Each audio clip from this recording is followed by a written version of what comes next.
Good day mga katart! We're back here in Marikina City and we're visiting Manang B. Panganan located at 5th Street, Centro Buenviaje, Barangay Santo Niño, Marikina City. At meron nga sila ditong pinagmamalaking unlimited all-day buffet for just 329 pesos only. Tama na rin ninyo mga katart, 329 pesos only. That's an all-day buffet they offer from lunch and dinner, which is ang lunchtime nila ay nagsisimula ng 10 a.m. to 1:30 p.m. and ang dinner time from 5 p.m. to 8:30 p.m. And we did try it out. This time, we visited their dinner buffet. So kita naman ninyo. Ang masasabi ko lang sa food selection nila, talagang panalo. Kundi lutong bahay at panghandaan ng lasa. Talaga namang parang dumayo ka sa isang napakasarap na piging.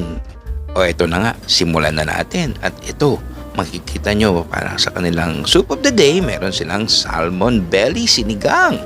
And we tried out also itong kanilang pansit canton at itong napaka-crispy, napaka-yaming lechong kawali. Oh, napakalutong niya mga katat. Oh, pakinggan nyo.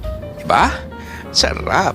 At meron pa yung lumpiang Shanghai. Ito yung sinasabi kong pag nakagat mo ay talaga naman parang may birthday at handaan kang pinuntahan. At itong kanilang pares talaga namang napakasarap.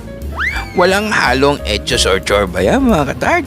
Napakalambot at napakasarap ng kanilang pares at napakilanamnam, tamang alat at tamis na talagang inyong babalik-balikan.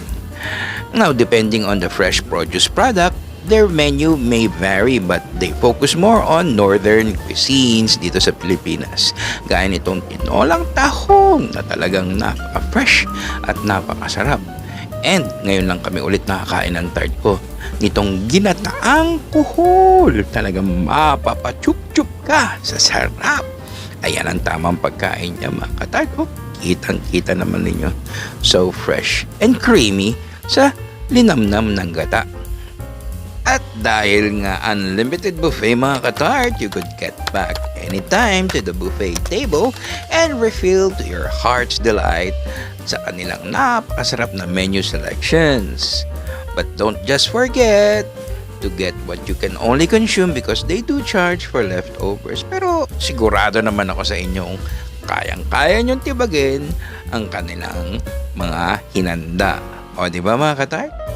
Ngayon, for their desserts, medyo limited ang kanilang selection for fresh fruits depending on anong available. But what we got is yung kanilang corn na merong minatamis na saging at kamote. At ito na nga, kita naman ninyo. Ayan lang oh, napakamura, di ba? Ano pang hinihintay nyo? So when in Marikina, don't forget to visit Manang B. Panganan dahil dito, yummy!